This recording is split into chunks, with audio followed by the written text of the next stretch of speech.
Should we be wearing hats like Sutter's wearing a hat today? Sweet snapback. I mean, look at that thing. It's got like it says Polaroid. What is a Polaroid? What is that? What's Polaroid? It's this old technology. Is this original? I don't know. Leanne bought it for me. I don't think it is. It's got to be authentic, bro. It's not. I don't think it is, but we could just pretend it is. It's not. Definitely not authentic. That is one nice snapback, bro. You should wear that when you're painting. I told him the last time I wore a snapback was probably in like the 90s. I wore snapbacks all the time. Yeah, old Flyers hats. Yeah, back in the day. The 90s. It's been a while. You remember the 90s, Sutter? Yeah, I was born in them. So you don't remember the 90s? I mean, I have a recollection of the 90s. You were born in what, 96? 95. I mean, I remember when my brother was born and he was in 99. So, I mean, I graduated high school. Yeah, I was born in late 80s, 88 to be specific, and I obviously don't remember anything from the 80s. I remember the 80s. We had Sesame Street. 2 years in the 80s. All right, here we go. Jared Poland, FroKnowsPhoto.com. Welcome to RAWtalk episode number 130. That's 130. That's 130. That's 130. That's 130. That's a lot of episodes. That's a lot of episodes of quality content, delivering you quality each and every week, except for the weeks where we didn't. Where you didn't in the way beginning. Well, it was a little different back then. It was, different. You know, trying to wrangle somebody to record it was like pulling teeth at the time and bitching and moaning about every little thing. Not anymore. We got the schedule. We have a every schedule. Week. We have a schedule. A schedule. So how was your week? It was good. What have you been doing? Editing every single day. All the NAB footage. I've been editing since Monday or Sunday night. Editing takes too long. We had 6 hours of footage from the NAB show. I mean, a lot of that's B-roll, but there's probably at least 30 booths we also stopped by, so it's a lot of stuff. You think we should cut up everything up separately and put them up separate? Nope, because it's already cut up in one big video. Do you think we should do the cut up separate stuff? I think it's too late for that. I don't think it's because I could have put that up. We will be putting up the DJI 4K footage from the Phantom 3 Professional up separately. Again, there's the people that will rush to get every booth thing up. I just think it's overkill. I mean, yes, it's one of those plays that you'll get more people coming in to. They're like little trailers, but do you want a little trailer for the main course, or do you want to just make the main video? I don't know. I mean, I almost think that last week's episode was kind of a little trailer during RAWtalk. Well, it was. But what I'm saying is, if you made like a video from every single booth and put that up, I just think that's just exploding too much content out there instead of just making it into a not bite-size it an hour, but putting it into one consumable. I completely agree. You know, I'd rather watch it just one-stop shop, you know, one video for everything NAB. Yeah. That's me personally. Yeah. What NAB, we ran into the Tokina and it's what are they? It's Tokina and Hoya. Yes. The filters and Kenko. I forgot that it was Kenko. You were talking about the Kenko tubes. Yeah, they make the macro tubes. Inexpensive. They've got a bunch of different tubes that you can get that I know are pretty inexpensive. The reason I bring this up is they are a new sponsor this week. They're going to be sponsoring, I believe, for quite a while. Nice. Once a month. We talk about filters. I talk about not using filters. You have filters on your lenses. Sutter, do you use filters? Half of my lenses have them and half don't, so I'm indifferent about this. I mean, I put a filter on the second I buy the lens, and right out of the box. And I don't put general UV filters. Now, that's me. Yeah, that's me. Now the Hoya multi-coated that they have, Allen sells them. They've always. I used to have Hoyas on my lenses at the time when I decided to leave filters on, and then I personally don't use them for the UV. But then when it comes to getting the neutral density and the circular polarizers, of course I'm putting those in front because I'm going to get different options or different types of quality. The things they wanted me to talk about, and we did see this in the booth, it was the Tokina Cinema hydrophilic protection filters. That was cool. That was really cool. Well, it's going to save you from getting syphilis. Hydrophilic. I don't even know what hydrophilic means. I have no idea. I demonstrated it, and you have that video. But yeah, it was a great demonstration because I sat there with a water squirt bottle, and they showed me these big-ass filters that are really for cinema, but I can imagine that they're going to start adding these into their other end for still photos. But you would literally squirt the water at it, and usually you know how things just like bead off or water off? In this case, it just went away. It's like nothing. No streaks or anything as the water was there. And it's meant for cinema cameras for when they're shooting in, like, so you're going to a waterfall or you're shooting in the driving rain, or it's like think of the NFL. Yeah. When they have to shoot in the rain, they have to shoot in the snow, the sleet, or any type of thing outdoors. I mean, it's perfect for sports photographers like that. Well, it's perfect for anything. Nature photographers. Yeah. If you're out there in nature and doing this, so I hope that they pare this down into more of a consumer end instead of only just higher end, which I think they would. But the demonstration just sells it. It really Sit there, does. squirt it, and just watch it go away. Yeah. It's really cool. I wish I could get that for like my glasses. You know. Can't see without my glasses. Yeah, he can't see without his glasses. glasses. They also have Tokina IRND or Earned. earned truly neutral density filters. The Tokina Cinema earned filters use. This is way too technological for me. Just go to Tokina's website, please. Take a look at what they have. There's Tokina, there's Hoya, there's Kenko. So it's all of those different companies, and they're going to have me talk about different things. And we've asked for a bunch of stuff to take away on trips with us because we've used them in the past. We're going to start using them now. So we want to welcome Tokina for coming on board. Oh, they showed one other thing there. Do you know that lens I said, can I spray this with Windex? Oh, yeah. Did you see the Cinelens, right? size The of that giant- Cinelens? That is a 50 to 135 T3. Well, and you also said in the video, you're like, it's almost the size of my head. No, it's not. And it actually is like the size. It's like a melon. It's about this big. I was Yeah. like, and it has a regular mount. Thing's for, a beast.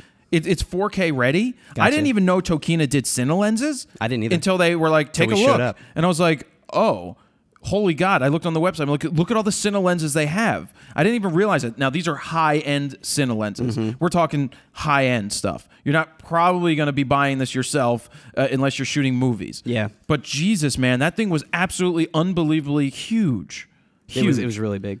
And I would totally put a hydrophilic filter on it. You know what a hipster would do with a hydrophilic Are you filter? gonna ask me, or are you gonna tell me? No, okay. You tell me. What would it? Well, wait a second. Did you just acknowledge that you're a hipster? I mean, you're implying, so I'm just gonna play along. There's no reason to argue at this point. What would a hipster do with a hydrophilic filter? I don't know, Jared.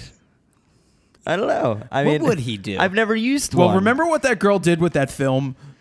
Oh, What they film? would pee on it. Oh. I don't think they would do. I wonder if that would work. It would probably eat away though at Like whatever sort of layer. the surface. Yeah. That's not a good idea. Is that what you're getting at? I would pee on it. Possibly. That's all I have to say about that. Let me talk about the not this photo book. I want to talk about my buy at the store. Your The yeah. I bought so I got keyed in at the antique store from one guy who bought 2 of these. What are these called? Slide Slides? carriers. No, they're called Slide trays. Trays, right? Carousels. Carousel trays. They're Oh, called okay. carousels. They're called carousels. They had the carousels like this. It looks like an air filter. And the guy had 5 of them. And so somebody bought 2 of them. The guy at the store bought 2 of them, and the other 3 were still there. And they were marked $18 a piece, and they're from 1954 to 56. Really unbelievable world travel photos. Wow. Like Neat. world travel. There's India, so the Taj Mahal's in there. There's some of the Sphinx. There's Israel and Jordan. There's Syria. I'm like, Syria? Holy God. So and Asia. And so I went to buy it, and this is, I guess, a hipster rant. They were marked $18 at an antique store. Jared, who still claims he's not a hipster. Wait, what was it like? It was one of Jinxed. the Jinxed? Yeah. Was it Fishtown Jinxed? Fishtown Jinxed. Okay. And they refused to like give discounts, I guess, or even acknowledge it. Yeah. Just I went up there. I'm buying 3 of them. 2 of them were full carousels. One of them had about 60% full and was still marked $18. So I walked over. I'm like, "Would you take 45 for these?" And he looked at me, and actually, the first thing I said, I was like, I'm thinking of going to the auctions myself. And he's like, "Good luck with that." Ooh. I was Good just luck with making that, conversation. So anyway, I put the carousels, and I'm looking. I'm like, "Would you take?" Maybe I may have said 40 or something, just to see if he would take 40. And he's like, I no. I mean, the prices are I can't. With his beard, big, Snapback hat?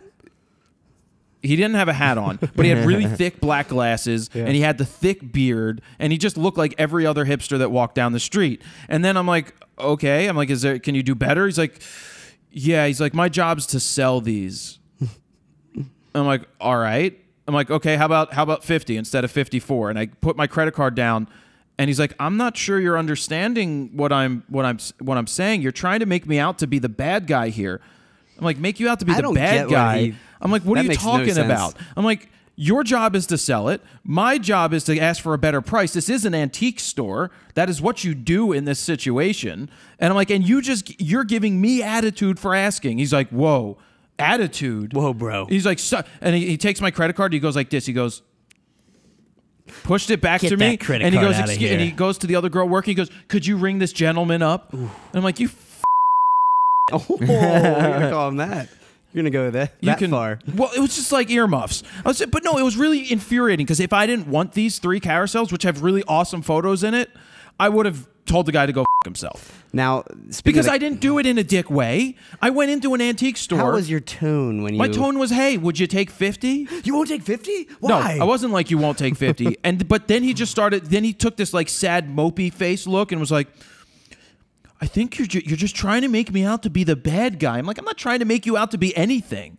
I'm like, I am trying to ask for a better price to see if you will give me one. This is how this works. And I've asked twice. I don't give a shit if I've asked twice. I'm trying. That's called haggling. This is the antique store. That is what you do here. So what would you do when you worked at Allen's if someone tried to haggle you? There's a difference between buying new gear and buying used gear. At an antique store. And being at an antique store. If somebody would come what about in, if they bought used lenses there? There's a difference there. They would ask for better pricing. I would go to Alan and I go, is there anything better that we could do here? And Alan would do the same thing that he always does.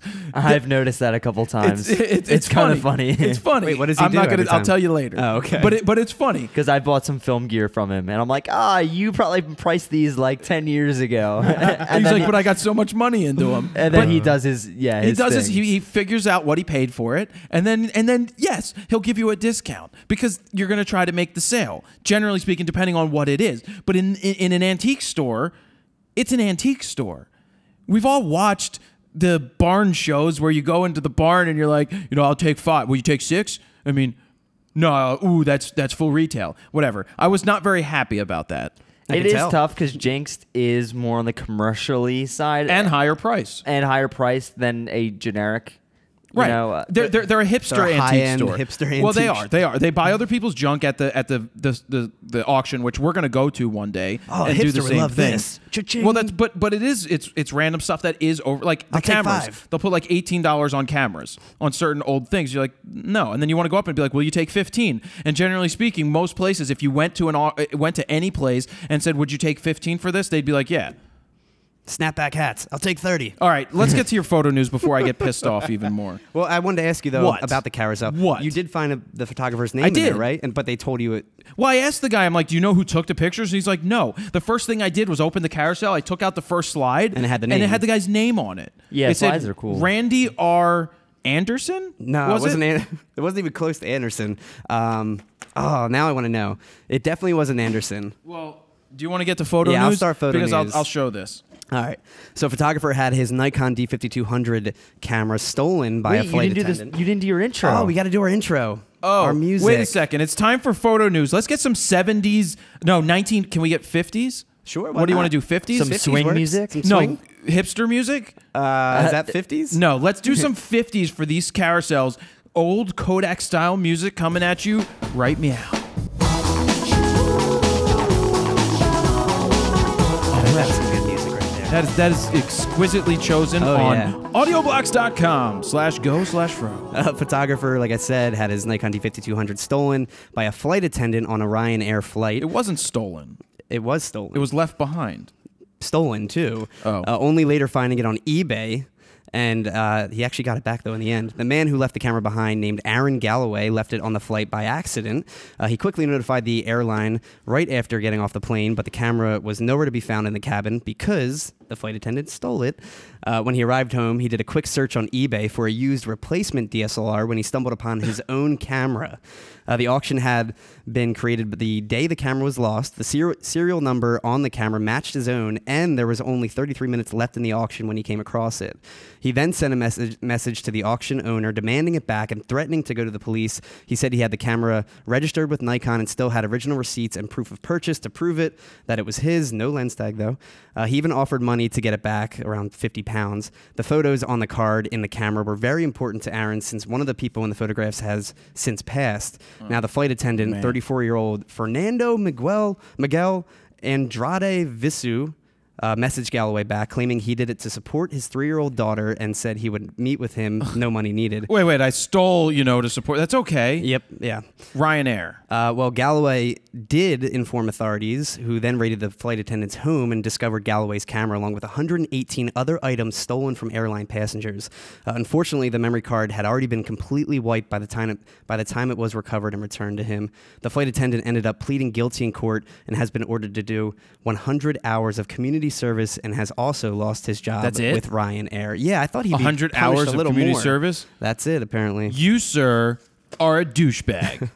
Did we find his name? Yeah, I found his name, but now I'm upset about this Ryanair guy. Yeah. That is upsetting. Not cool at all. Well, it sucks to leave shit behind. It does. That is not a good thing. But you shouldn't take it with you home and sell it. Common courtesy is to try and find the owner. So that brings up a story. What story? Mike Kelly was in Mexico. Oh, I saw that, yeah. And he frantically realized, finally realized that he left his 24-70 Canon behind on the chute. It's like a $2,000 lens. Well, roughly. And he went back the next day, and then one of the guys just walked up to him, took it out of the bag, and gave it back to him. That's what I would have done. That's what a normal person would have done. That's what you should do. That's the common decency. Yeah. And you should have lens tag. That too. Just when in doubt, have lens tag. Why? Because you have nothing to lose but your gear. There you go. All right, let me tell you who It wasn't Anderson, right? No, it was Hawkins. Not even It's close to Anderson. Yes, it was. Hawkins, Anderson. Does anybody know Randy R. Hawkins? Oh, yeah. Well, what is cool is I had no idea that when you had... By the way, the Kodachrome slides are so much nicer than the Ektachrome slides. Yeah. Ektachrome looks like garbage. The Kodachrome looks as beautiful as they did the day they came out. My grandpa had all Kodachrome slides. I had no idea that Kodak must have given you these when you got your slides back. Yeah. It's a generic slide that has like a director in a director's chair wearing 1950s clothes. It's like a Monopoly man And almost. it says, personalize by writing or lettering your name on matte surface. Use pencil, ink, or color. Well, what the hell is color? What is color? Here's purple. Anyway, I think I'm going to do some videos about these and get them scanned and all that, and then we can make some nice videos about these old photos. Are you going to do like a do-it-yourself type scanner, like set up your DSLR backlit? You should do a comparison. Make a little video out of that. So a Comparison DSLR shoot, and then an actual slide Fuji scanner, Frontier scanner or something. Well, this I think that the D810 is going to be a hell of a lot better quality-wise than any scanner that you find out there. You should contact the guy who did that Lego scanner we talked about a few weeks ago. Oh, yes. Maybe he could do this for me. Automated, man. Boom. You're good to go. A Tennessee father is thinking outside the box and using a camera drone to monitor and follow his 8-year-old daughter as she walks to school. Super creepy. The drone daddy was asked by his daughter if she could walk to school by herself. He agreed, but still wanted a pair of eyes on his daughter, even if they were in the sky. The dad, named Chris Early, owns a production company, and he's a techie himself, thinking up new things to do with the drone all the time. Chris says it's just for fun. He's just happy knowing she's safe. His daughter is actually I got a scenario. with it too. I'm interrupting you. I've got a scenario, Steven. Okay. His daughter is walking down the street. Yes. Okay. Elmo's over here and Snuffleupagus is over there. Okay. And then randomly, there's like the Grinch. Okay. So you've got this drone going and the girl's like, whoop-a-doop-a-doo. What's it gonna do? She's skipping, she's got pigtails and a pink dress and all this stuff. And out of nowhere, the Grinch is walking behind her. And here's the drone. And then the guy snatches the girl, jumps into a van, and the drone is sitting there going, that's my daughter. Because you were too lazy to walk your freaking daughter to school and thought you were cool using your techie knowledge to think you're cool. You're not cool. That's not smart. Actually, he did walk his daughter to school all the time. She wanted to walk by herself, though. I would have said no. And he said, yes, okay, but this was all it takes is one time. Yeah. One time. Yeah, but at least there's he's a notified. point where you gotta stop When walking she's your kid to school. 35. No, I get there's one point, but if she was with friends, or if you were like 2 blocks away and be like, here, you Like walk. just trailing. And if you were trailing like Sneaky. a private eye. She's going to be the college girl, like, oh, there's that drone girl again, just constantly following like a cloud over top of her. It's good. It's like a chastity belt. Yeah. Oh, God. Let's see. For an 8-year-old. So she says she's okay with it. At least that's what she said. Oh, on yeah, because she's camera 8 and she to the says it. interview. Oh, my daddy Make is sure so you say amazing. this. He's like, would you like to have a drone follow you? And I was like, oh my God, that'd be so amazing. Like, for sure. Now, my question is, will other parents start to complain that it's like a privacy issue? Because he's probably also filming the other kids that she walks with. Who knows? It's just a bad idea. But there's a video interview on the site featuring the daughter, whose name is Katie, and her drone daddy. Because now what if somebody wants to search out Katie, and do bad? Well, I don't know if, see, the thing is, I don't know if he's actually filming or if he's just monitoring I don't care if he's it. filming or I'm monitoring. just wondering, You get yeah. my point, though, Yeah, right? No, I do get it. And is 8? When I was like 6 and 7, we would just go out back and be like, we're going out to play. Remember, you'd always knock on the door. Can you come out and play? Do you want to play, Jimmy and Johnny? Now it's They like were you want to called- come inside and play like Xbox or Their something? name was Jimmy and Johnny. Jimmy and Johnny. So Jimmy and Johnny lived down the street. So cliche. And we would go down and play with Jimmy and Johnny. But then we'd go in the backyard, and then we'd go play at the church because there was a big church behind us and a lot of ground. And we would just hit tennis balls against the wall, and we'd go play. And then we'd hear a whistle, the whistle. Or it was always when the street lights went out. Well, my or dad, went on, I mean. my dad's whistle, we would hear it, and we knew that was time to come home. There you go. And we would go home. Or when it started to get dark, you went home. Playing Jailbreak was the best. That was my favorite. What's jailbreak? Jailbreak? You don't know what that is? I played Indians and How Cops. old are you? I probably pretty- played jailbreak. It's probably the same It's thing. very similar. Yeah, it's pretty much the same thing, just different name. Now they just play rape. What? Jail rape. I don't know. I've heard that these kids are like really getting their games that they're playing are really like, oh, how about the new one with their sucking their lips into that stupid Kylie Jenner lip thing? Oh, like the shot. I don't know what you're cups? talking Yeah, about. you need to look this up. Let's get to news because I got a lot of Sounds questions. terrible. I'm sorry. Zeiss has announced new lenses featuring OLED displays for Sony FE mounts. The new line of lenses called Batisse feature a 25mm f2 and 85mm f1.8 lens. They're the world's first full-frame autofocus lenses that feature an OLED display showcasing the focus distance and depth of field between the camera and subject. So it'll say like you're 6 meters away from the camera, with depth of field being between like 5.7 and 6.3 meters, depending on your distance. Both lenses are dust and weather resistance with an anti-reflective coating. The 80 is it? Which is pretty much every lens. Is it hydrophilic? Not hydrophilic.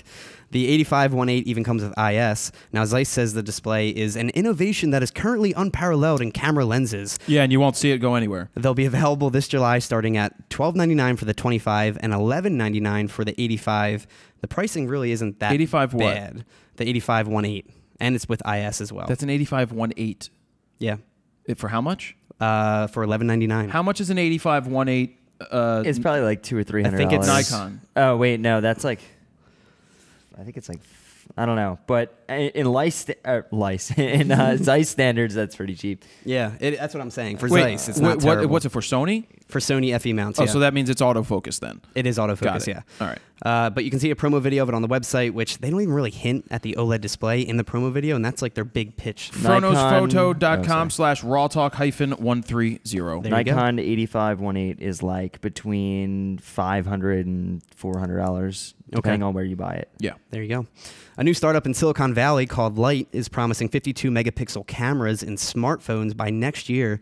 The company is working on building camera modules that feature numerous lenses and sensors. By stitching the images captured by each camera, a high-quality image can be achieved without greatly increasing the size of the camera module. This is very similar to Lynx, the company that Apple acquired just a couple weeks back that we talked about. And just like Lynx, Light is saying that its innovative camera design will pack the quality and zoom of a DSLR. Same thing, pretty much. The zoom function will be decked out too. They say the level of zoom that the user selects determines which modules will fire when the user takes a picture, and where the mirror contained in each module moves to capture light. It could aim for light straight ahead or off at an angle, for instance. The resulting shots are then digitally combined in a way that emulates a much bigger camera lens. Also, just like Lytro, Light is saying that photographers will be able to refocus their shots after the fact, which Lynx also does. Light has reportedly signed a licensing and investment deal with Foxconn too, which is the world's largest contract electronics manufacturer. Now, smartphone cameras next year should be pretty interesting with Lynx and Light coming to Light. Sure. Yeah. Who do you think will win this battle, Lynx or Light? I think they're, I don't know, Lytro? No, I'm just kidding. I don't know. I didn't know there were two different companies. Yeah. This one's more of a startup, though. But Did Apple buy one? Apple bought Lynx. They acquired Lynx for $20 million last Then I week. think Lynx is going to win. Yeah, I agree. PhotoFlex is back already. very fast. Just a few weeks ago, they announced their... Did you just flex your muscle? I did flex. They announced that they're shutting their doors just a few weeks back, which many believe was an April Fool's hoax at first, since they did announce it on the worst day possible. The company's website now claims they are back in business and that consumers can buy with confidence. Yeah, great confident builder right there. They say they are in the process Give me your credit card, man. They say they're in the process of working through opportunities that will keep PhotoFlex open. In the note, they also encourage people to purchase through their dealers and distributors. Most likely, it won't be the same owners, though. Probably a buyout, which they're just like selling off the brand. A man named Kurt Gies, Gies, had his dog capture his proposal on camera. He proposed on I'm trying to propose here. Squirrel. He proposed on a beach with just him, his girlfriend, and their dog. And not to make things obvious, he strapped a GoPro to his dog's back, which to me is obvious, with the special harness from GoPro. I'm going to get my master. I'm going to go. Look. He's saying it. He's saying, will you marry me? He's saying, will you marry me? Squirrel. The video is on the website, and the best part is that like the dog's head is taking up the entire lower third of the frame. It's nearly missing the actual proposal. Funny. It's just like the dog head, and you see them in the background. Is that cheaper than buying the camera for the proposal? Renting the proposal camera? Oh, the ring. I think that was only $99 to rent. So I guess if you're buying the GoPro and the harness, that's going to set you back at like $400. So it's definitely not cheaper. More than that. Yeah, more than that. Yeah. Well, did she say yes? She said yes. She said no, and it followed by a slap. Is that how you get proposed to? I guess these days, man. But the best part too is he does it, and then like as they're kissing, he takes like a video selfie of them kissing. Oh man. Sutter, you'll love this. Visco is offering up a new film emulation starter pack for Lightroom for free. The pack, called Visco Film 00, includes two of the my O face. It includes two of the company's most popular presets, Kodak Gold 100 simulation and Kodak Tri-X simulation. The presets, which they normally sell for $119, which is insane, are compatible with Lightroom 4 and up. Now, unlike many film emulation presets out there, which only take your photo into account, Visco Film has custom camera profiles that apply emulations that are made for your specific camera. They have specific camera profiles for Nikon, Canon, Sony, Olympus, Leica, and Fuji as well. Now, you can find the download link over on the website. To install, you'll need a license key, which they'll send you via email. And I posted a preview video of like most of the presets as well that you can check out and see if it's right for you. Yeah, I think I'm going to download this, though. Yeah, you have it, right? I actually have, I mean, as of recently, I have all of them. 1 through like 5. 7? I think they're on like 7 6. or 8 now. Maybe I'm one behind. Okay. But they're definitely on 6. I just started using it only for the color profiles. I don't use it because when you click on it on the preset, it'll do some basic edits, but it also tweaks the actual color profile of the image. I've been using just these color profiles, which I've never touched by myself, and then editing on top of it. He touches himself. He's warm all over. He uses Visco to make sure it's warmer. He loves his Visco because he plays with himself often when he's editing his photos in front of his girlfriend. He's going to get married, and Inspector Dale Cooper's going to get a camera on him and while he's proposing. I just got these new Visco presets. Visco. Want to try them out? Oh. Now, speaking of Lightroom, Lightroom CC has been announced along with the non-subscription model. Not OO. CC. It's been announced along with the non-subscription model, which is simply called Lightroom 6. Now, going back to that Visco, that it will be compatible with Lightroom 6 as well, those presets. Major updates. They already are. Yeah. As soon as I downloaded 6, they were already up and running and good. That's nice. Major updates include a speed boost in Lightroom CC. Lightroom now utilizes the GPU on your computer, giving it a much faster performance. How many times faster? 10 times 10 faster. 10 times faster. 10 times more sensitive. It is 10 times more sensitive. Adobe says, yeah, it could speed up the program 10 times. HDR merge, finally. I tried it. Have you tried it? I did. I took some of those HDR shots that we did in Vegas. I didn't realize you did HDR. Well, I did I did a bracket, remember? Okay, I don't remember that part. Half a stop. I did multiple stops each way. What did you do, 2-stop increments? Yeah, something like that. It was 3 photos. I need to play with the merge because it tried that ghosting thing and it didn't work. I always deselect the ghosting because I'm going to say no ghosting. Yeah, if you have it on a tripod, it should be fine. And the cloud, it found a cloud and it made it look weird. Well, it's usually if you're hand holding it or have it on a somewhat not sturdy surface, then ghosting works out. I watched a video that Adobe put up about it. I had no idea that you now get 10 stops of editing exposure with it. When it merges the three together, I watched it in the video. Well, it makes it a 32-bit image, right? Well, it's 16-bit, I believe. I think HDR is, well, not technically. I'm just saying 32-bit. Because you're adding a lot. So basically what's happening is you're no longer having to take it out of Lightroom to do it. Like you don't have to take it to Photoshop or something. And it's actually converting them to a DNG instead of which means you can edit it. Yeah. Still lossless, and it has so much more data there, and so I need to really play with it because when I was trying to edit it, I'm like, but actually what you can do is because it has all of the extra bits, you can tweak it a hell of a lot more to get all that dynamic range. Much more dynamic I'm range. interested in trying this. Yeah. I'm not anti this. I just want to do it right. I love HDR. I mean, but what I would do is I would merge it, send it to Photomatics, do it there, and then come back, and it'd be a TIFF. Yeah. And then do some more tweaks, but it'd be a TIFF at that point. Exactly. So it's like, but this is great with the DNG RAW. Anyway, it'll now merge bracketed images automatically, creating a high dynamic range. It'll even create a DNG RAW. We just talked about that. Another big one, panorama merge. You can now stitch multiple images together, again, creating a DNG RAW file for you. Did you try this one? No, because I have to watch how to do it. Yeah, me too. Because I don't really shoot photos like that. Me either. There's a new facial recognition function that will allow you to quickly tag and categorize people in your images so you can find them quickly when searching. It's kind of nice if you're shooting a lot of families and if they're like, hey, give me this shot of John from 2 years ago. Okay. You'd have to go back and retag probably everything. Jimmy and Johnny. Theoretically, it sounds like it would work out. Yeah. It also has a filter brush, which will allow you to modify gradients you made with the graduated filter and radial filter. It'll let you erase parts of the gradient or paint any part of a gradient into any other part of the photo. It features improved slideshows, which will allow you to use photos, videos, and music. You'll be able to pan and zoom internally, too. It also has a sync slides to music feature that automatically syncs slide changes to beats in the music. Where do you get the music? You can do audioblocks.com. I mean, shit, you need music to make slideshows. Yeah. Might as well go to audioblocks.com/go/fro. Boom. You can add up to 10 songs per slideshow, too. An audio balance setting lets you choose how loud the music volume is compared to the volume in the video as well. I don't know that I'd be using editing in there, but video editing inside Lightroom. I mean, for a slideshow, if you want to throw to like your family or something. That's pretty cool that it does it on the beat. It is nice, yeah. That's a good function to have. Also, new HTML5 compatible web galleries. Lightroom CC is now available as part of the CC photography plan for $9.99 a month, or you can get the standalone Lightroom 6 for $149. Now, the standalone version offers the same upgrades minus the mobile and web components of the subscription service, like access to Lightroom Mobile. I posted preview videos of each new function on the website. You guys can check that out to get a better understanding of how each new feature works. Also, what's up? Go ahead. Adobe also quietly rolled out Camera Raw 9, which includes a lot of the same big features as CC, along with new camera support for cameras like the D7200 and lens profiles, but you will need Photoshop CC to access the big new features. Photoshop 6 will only offer bug fixes and new lens and camera support. Is it a free upgrade from 5 to 6? For the standalone? Yeah.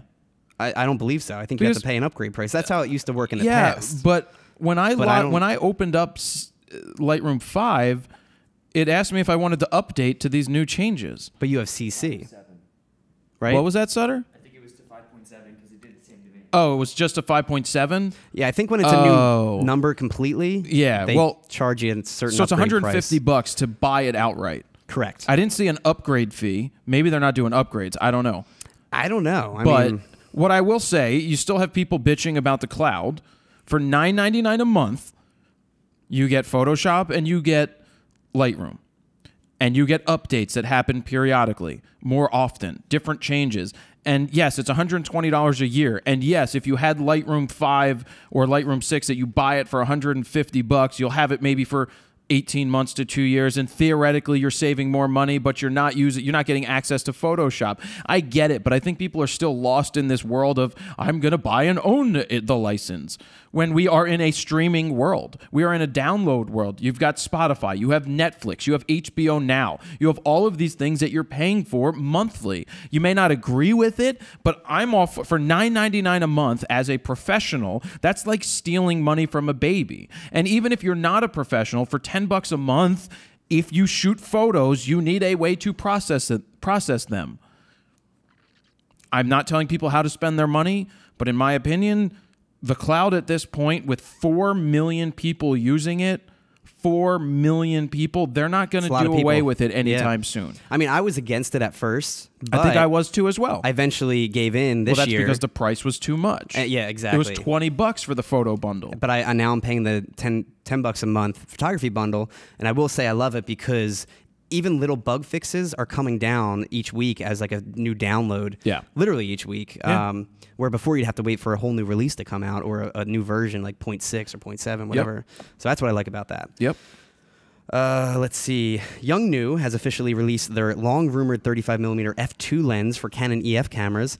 Yongnuo says the lens is the first Chinese-made wide-angle autofocus prime lens for Canon DSLRs. Now, unlike the previous Canon lenses they've cloned, they claim this one isn't an exact copy of Canon's 35. Yeah, that sounds good. It's an exact copy, a.k.a. we want to sue you.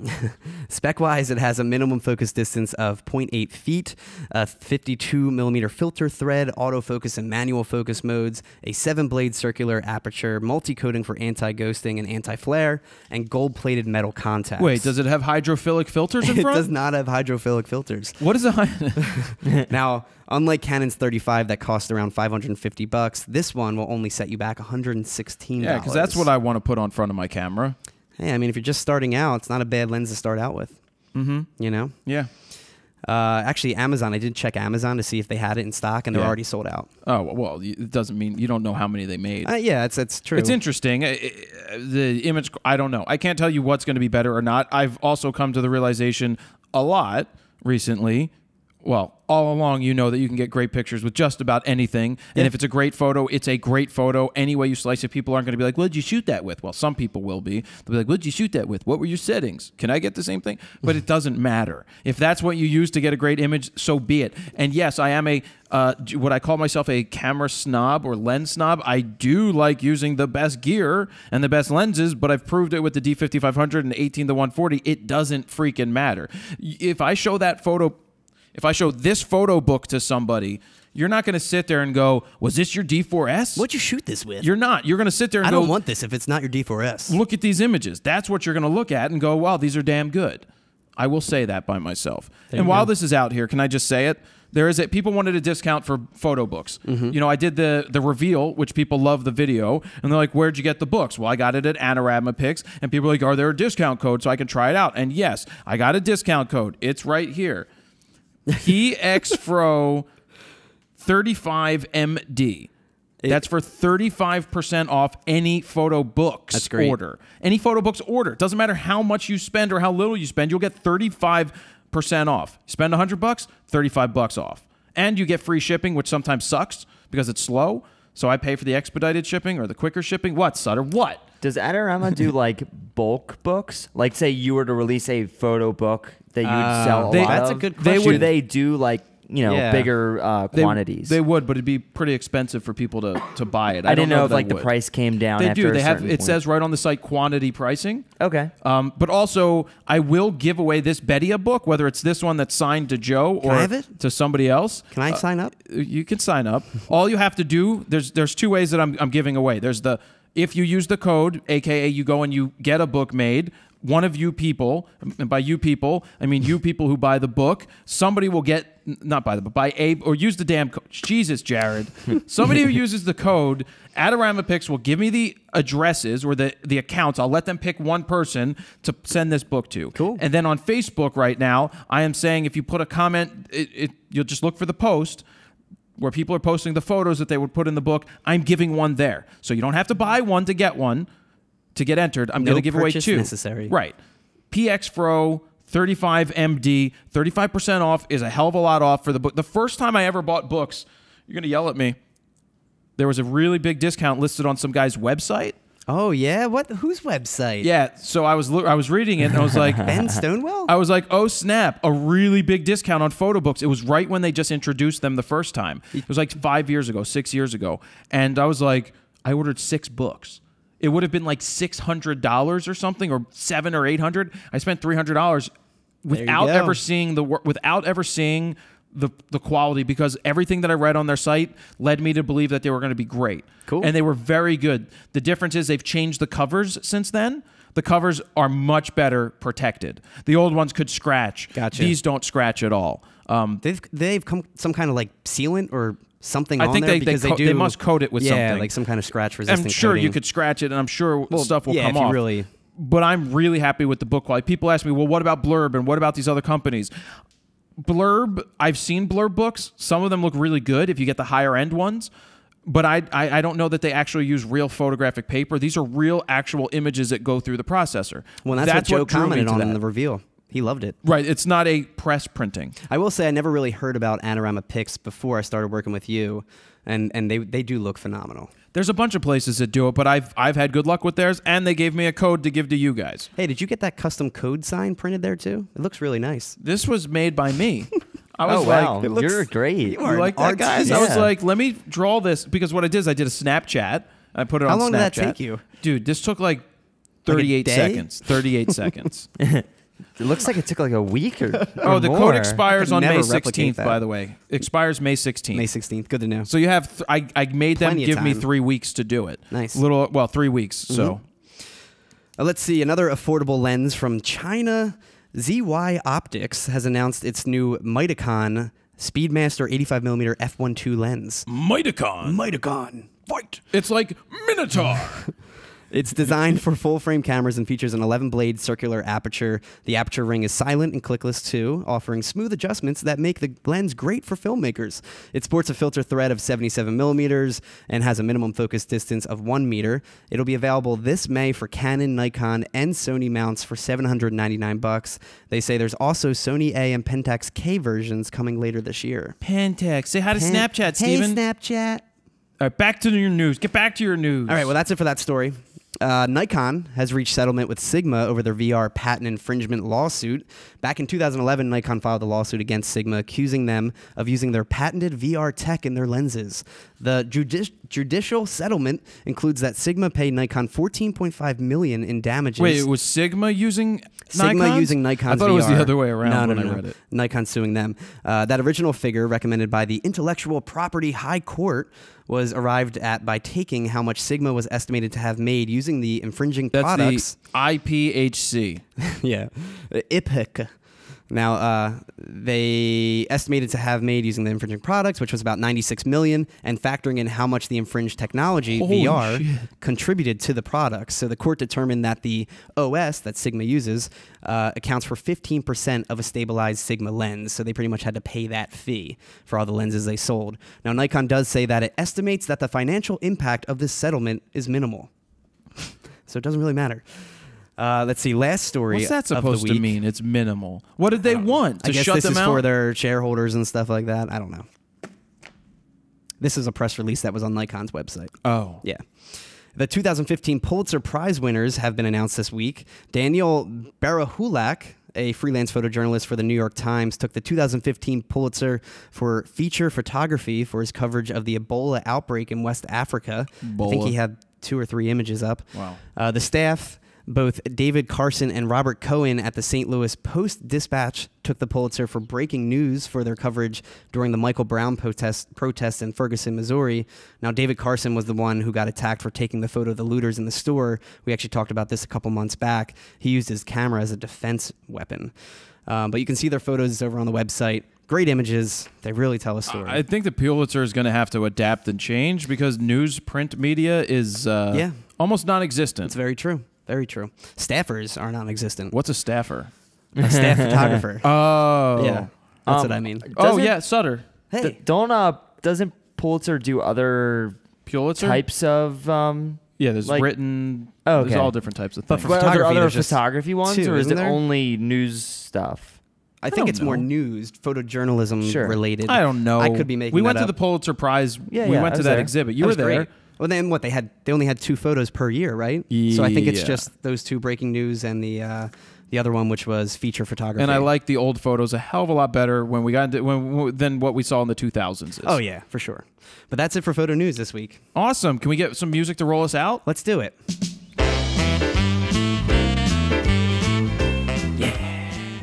All right.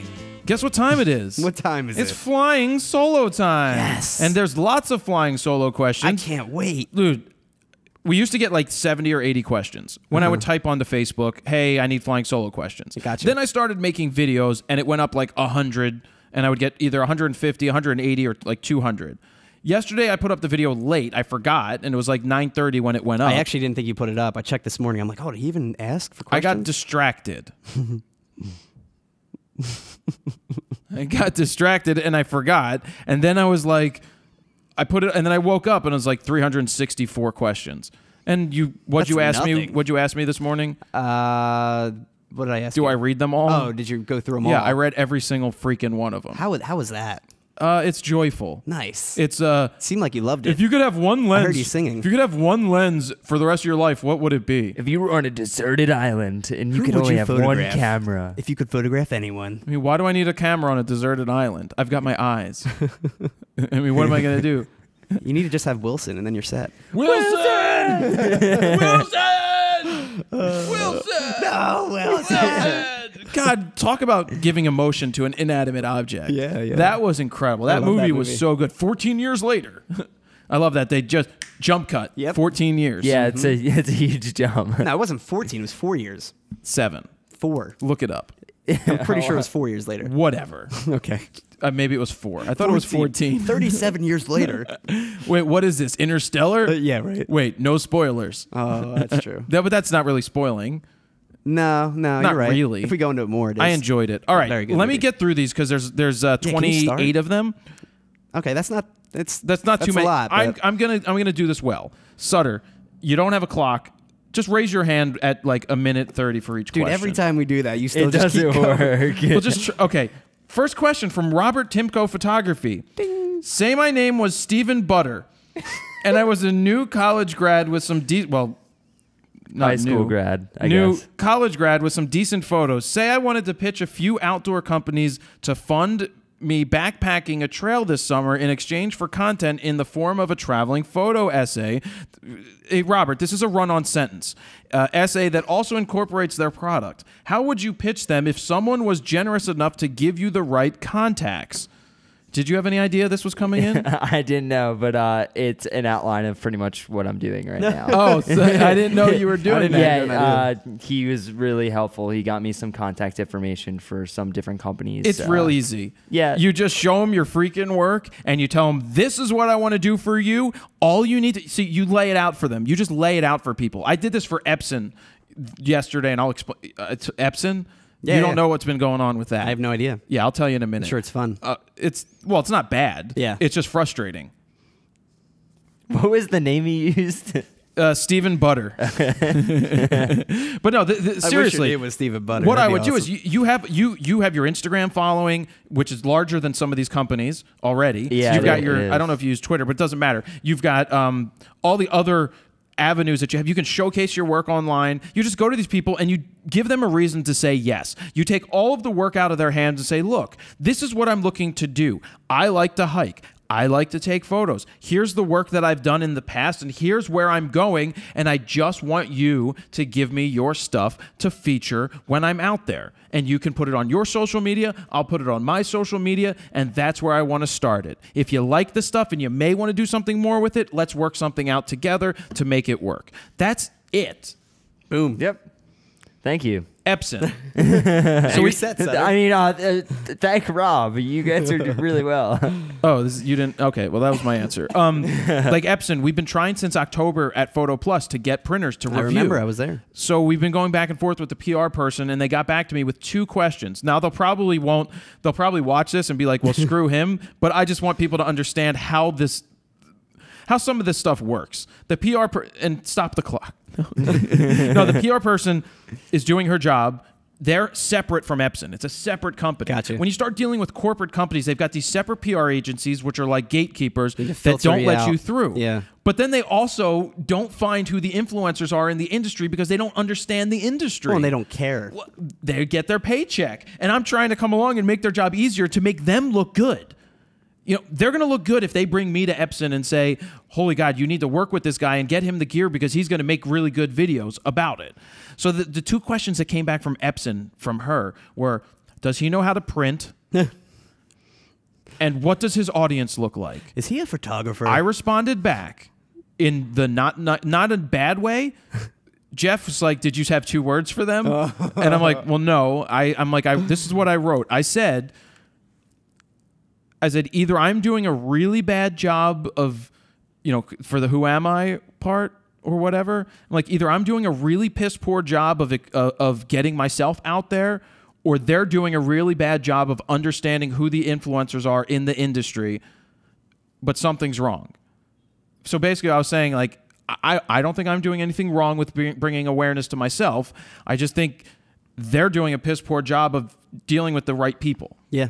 So I put together like an 8-minute video for them, and I just laid it out. I'm like, I would like to work with you because I want to get some of these. I want a big ass printer. Send me your biggest printer. That's what I asked for. I need to take up my loft. I want to print, and I want to print shit in front of the windows just for fun, like random people looking through. I want to print stuff on I-95. I just want to do weird stuff. Yeah. But the point of the weird stuff is that it allows me to then showcase the consumer model and be like, yeah, you may not be able to afford the $8,000-$9,000 printer, but this is $799, and here's what it can do for you. I laid it out to them. I'm like, look, I reached out to Canon once, and they said, I said, can I review a printer? And 2 days later, I had a printer on my doorstep. Yeah. And now if you Google that, if you go on YouTube and you search that Pixma Pro 10 first from thing Canon, comes up. the first 2 videos are mine. One is the unbunboxing. Oh, Postman I forgot Fro. we did an unboxing. I guess we for did. that. And we the did. other is the actual review. That was like the first review we filmed together. This is what happens. And I said to them, I said, you could either make it hard for me to try to review your products, or you could make it easy and just say yes. Yeah. I took that approach where I was like, look, I'm done. It's been since October. It shouldn't take that long to say, wow, you have that much of a following, and you're really, like, just look at how successful the card giveaway was for Lexar. Well, and every time... Did you see how many Instagrams? Over 3,400 likes on Instagram, and over like 1,400 comments on Instagram. That's like on more than... Snapchat. On Snapchat, in about 24 hours, there was it was 3,100 people or 3,500 people viewed it. Yeah.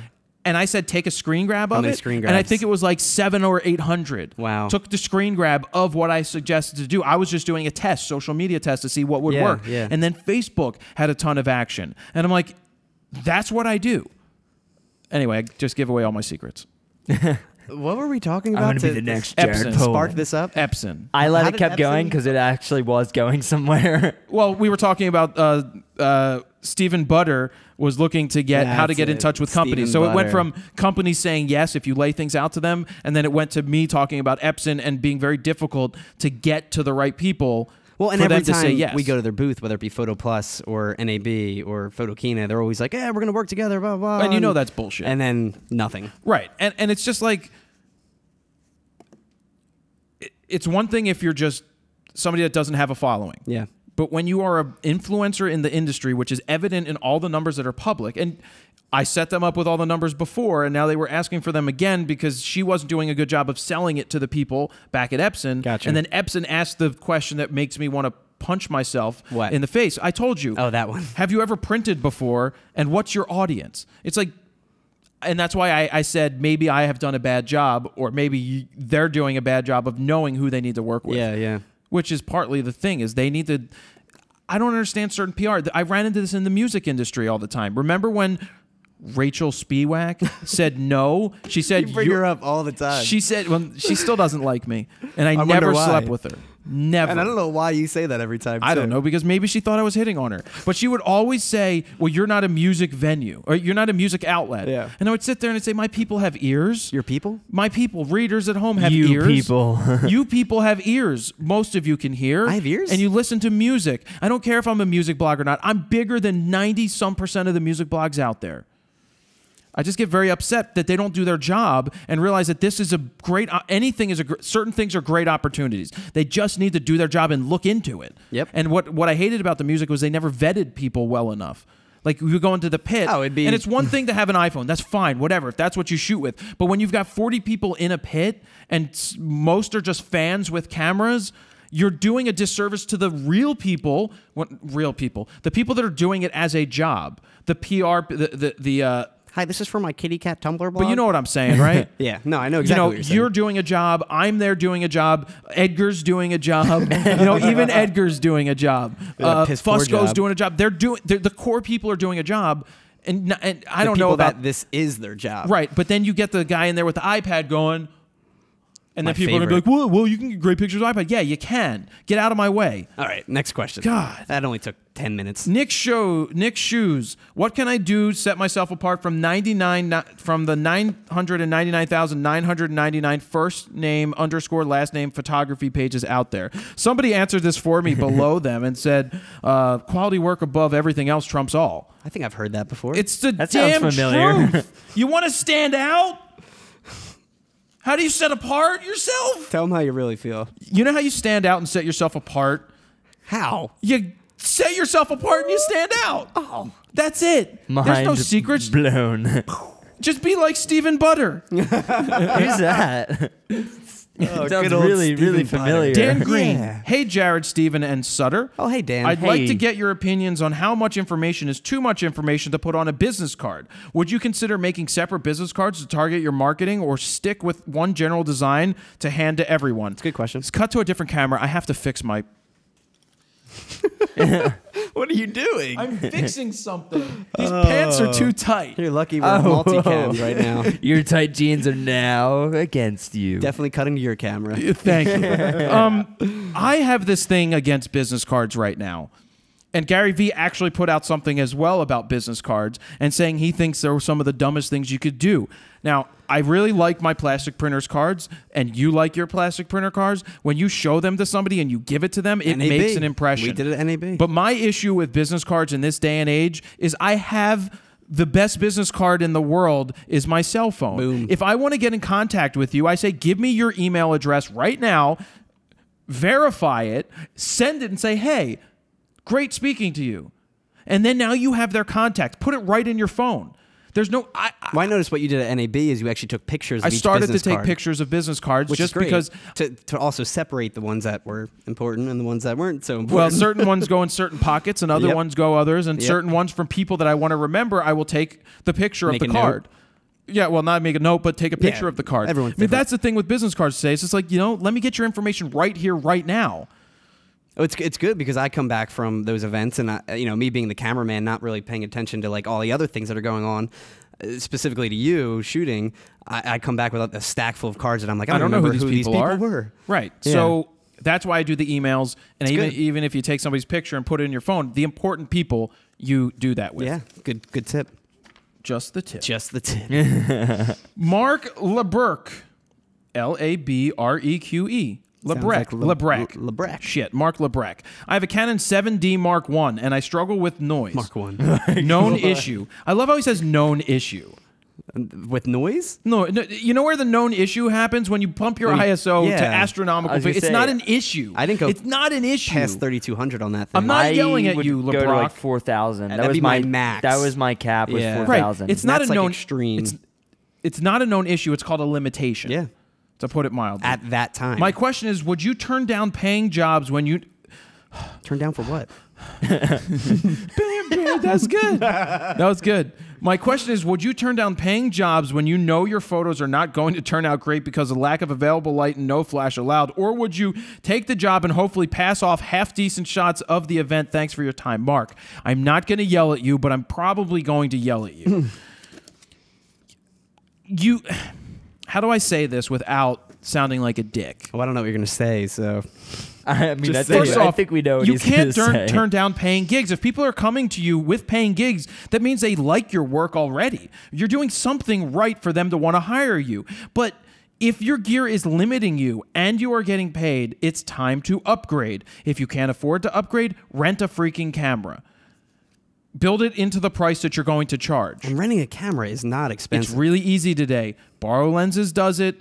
There's local places that do it. You can get your stuff rented. But if you know, like, I mean, to sit there and defeat yourself and say that you're not going to take a job because of the quality of your camera, why the hell would you do that? So many people are struggling to get paying gigs and somebody's offering you a paying gig. Why would you turn it down?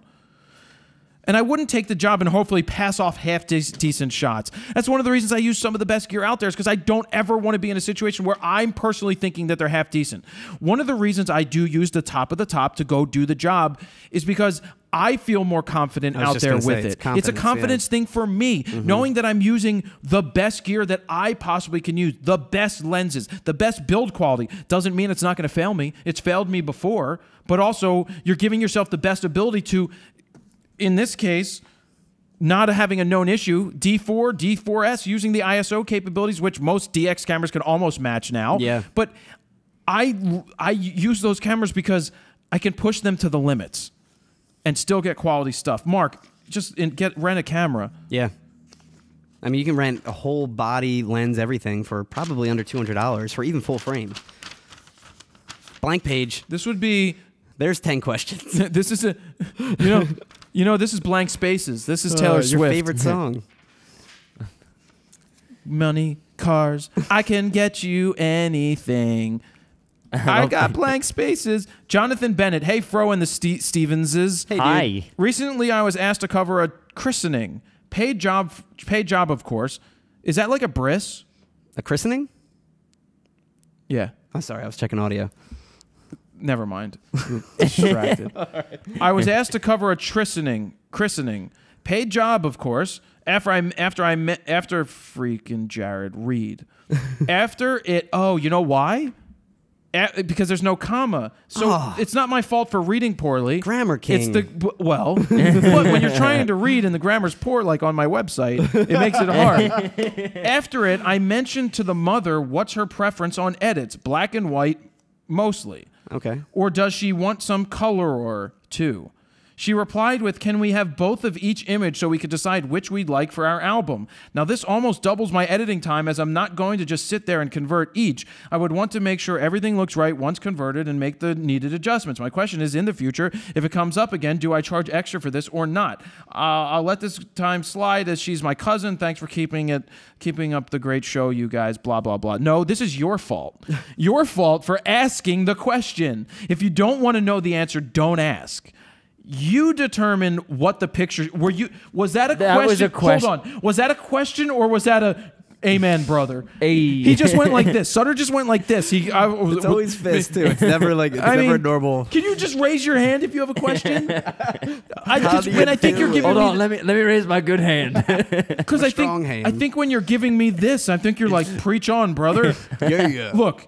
This is your fault. You asked the question.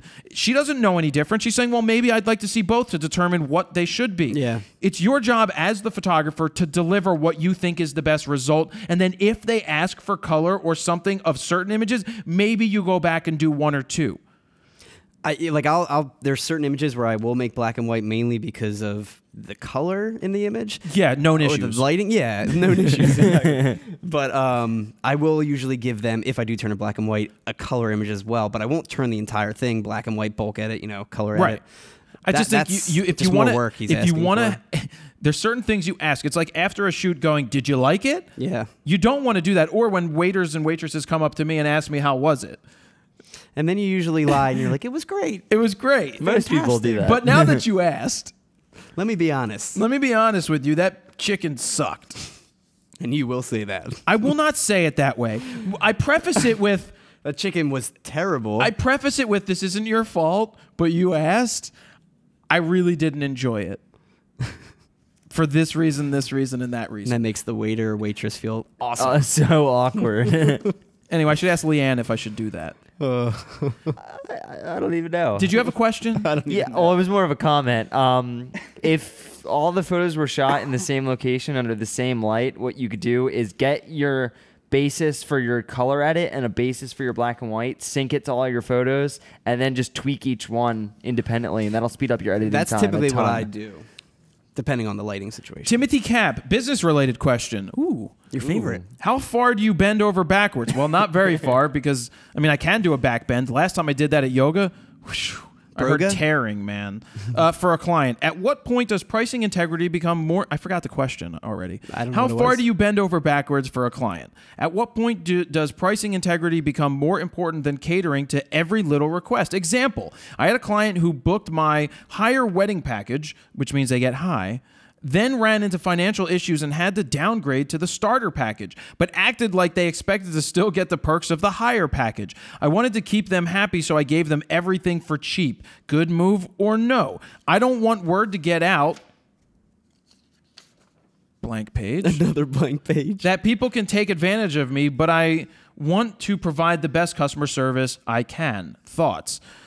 I mean, this is tough. This is why you have contracts, and the goal is not to be a dick. Like, you have contracts, and if something unforeseen happens, you take care of somebody. But you do get a non-refundable deposit, usually a third up front, because you may end up turning down jobs otherwise that you could have taken or had an opportunity to get if they didn't book you. Now, I would have not given them everything. I would have worked with them, but I would have said, look, unfortunately, you've had this situation where you need to spend less money. This is what I can do for you. That's what I can do. If that's not okay with you, I don't start throwing contracts at people and be like, in my contract it states. I'd be like, look, this is what we agreed to. I understand you have issues, and I'm going to work with you to the best of my ability, but I can't give you the top-of-the-line package that you expected to get for this amount of money. I still want to take care of you, but this is all I can do. I mean, I still do the job if it's within reason. Yeah. If not, I may just, at the point, if they're in such dire straits, you give them back their deposit and you go on your merry way, even if your contract says you can keep the deposit. Sometimes you have to be a human being. Yeah. And that's just what you do. So don't read. This is rapid fire. rapid fire, but don't Nice. read. We haven't had these in a Don't while. read the one below the Playboy calendar, Playboy calendar. Okay. and because that's for me to ask you. Okay. Paul Chapman. Hi, all. Some quick fire questions. Periscope or Meerkat? We call them rapid fire. Yeah, not quick fire. Yo, Jared's about to spit hot fire. Yo. Periscope or Meerkat. Kick that Honestly, after the first couple weeks, none. Yeah. Because I got tired of. I'd rather do Snapchat, and people can watch on their own time, than sit there and try to get 20 people watching and interact another way. Well, what's like the max you would have watching at once? Like 200? I think I may have had over 200 watching when we were doing the show on Meerkat, when we did the video guide, which is cool. I like letting people watch, but there's too much interaction that's needed to be done. I don't mind giving people a look in. Well, I almost feel like it's almost too transparent, too. Sometimes. Sometimes. Because you never know what's going to say. Yeah. La Chapelle or Rankin? I think LaChapelle's work is, I mean, I haven't even seen him in how many years now? I don't know that he's doing, his older stuff that he did that he was really creative with, like Eminem holding the dynamite stick over his crotch and stuff. Cool. Some of that stuff's really good. I don't understand Rankin either. Neither. Screw it. Neither. Facebook video or YouTube? They both serve a different purpose. Yes. We'll see what happens. Facebook just made some more changes 2 days ago. Is it searchable yet? Well, not that. They made changes To the player, you mean? No, they made changes to what's going to show up in people's news feeds again. Okay. They've started to possibly devalue, they're not sharing what other people like anymore. Like, so if somebody likes something or comments on something, they're taking that out of the news feed to show you. Like, you don't give a shit that I commented on, Dogs and Pony Show. Yep. So that is something but they also may start moving some of the posts, like, they may not show as many of my posts to somebody unless they engage. If they're engaging in my stuff, then they could watch it. I try not to worry too much about this stuff because, again, quality work above everything else trumps all. Yeah. Just continue to put out quality work. Don't try to game the system. Just put out good stuff and just keep going. Like, Google just made changes to their algorithms again for searching, where they're starting to rank pages based off of their mobile quality. Meaning my website sucks on mobile. That's why we have a new one being built right now. because they're starting to say if it's not a good mobile site, they're going to downgrade you. Interesting. Where do you find out about this information? What websites do you go to? I read TechCrunch. I read Tech Meme. I didn't know if there was a specific one for like Facebook stuff or. Well, so video stuff. YouTube I watch like Tube Filter or something. I know that's and there's the one Video you do for that. Inc. I think it's VIDEO Inc. or something like that.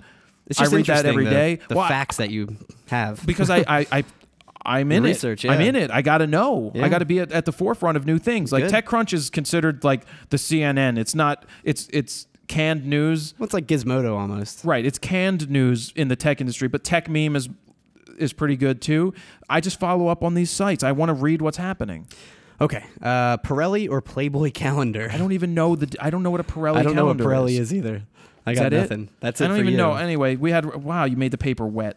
I got sweaty hands, man. Clammy Jesus, hands. man. I apologize. To Steven. Genetics. Rooming with a drunk Jared or Todd? Oh, with a drunk Jared, though, it's rare that you're drunk.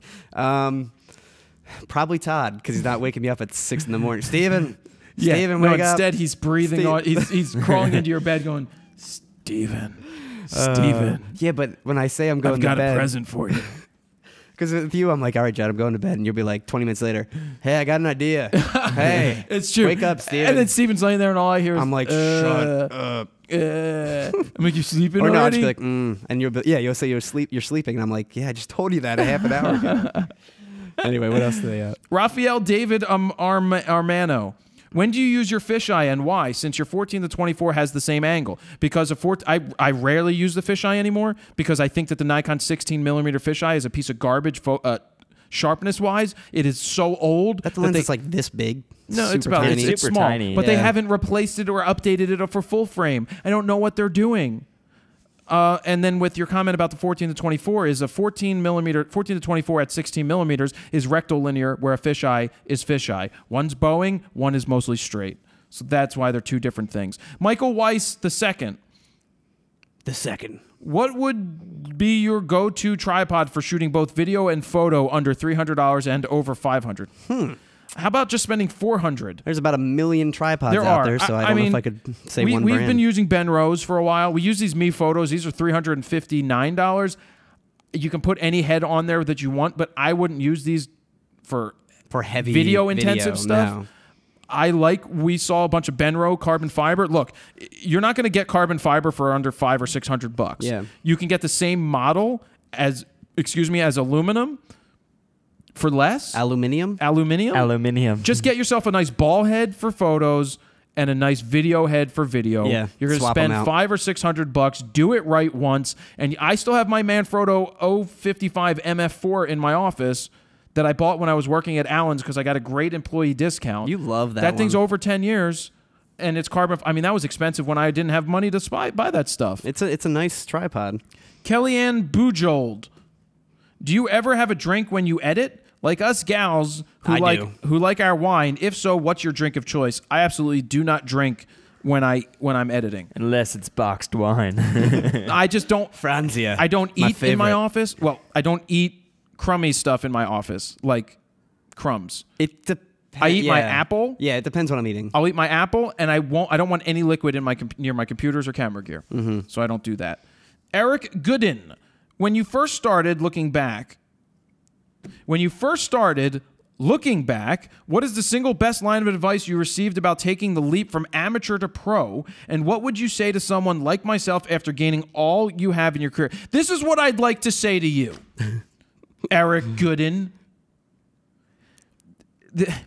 There is no such thing as a leap from amateur to pro. It just freaking happens. Seriously, you don't go and be like, I'm turning professional. It's when you get a website and you say professional photographer. Like me in 2001. Yeah.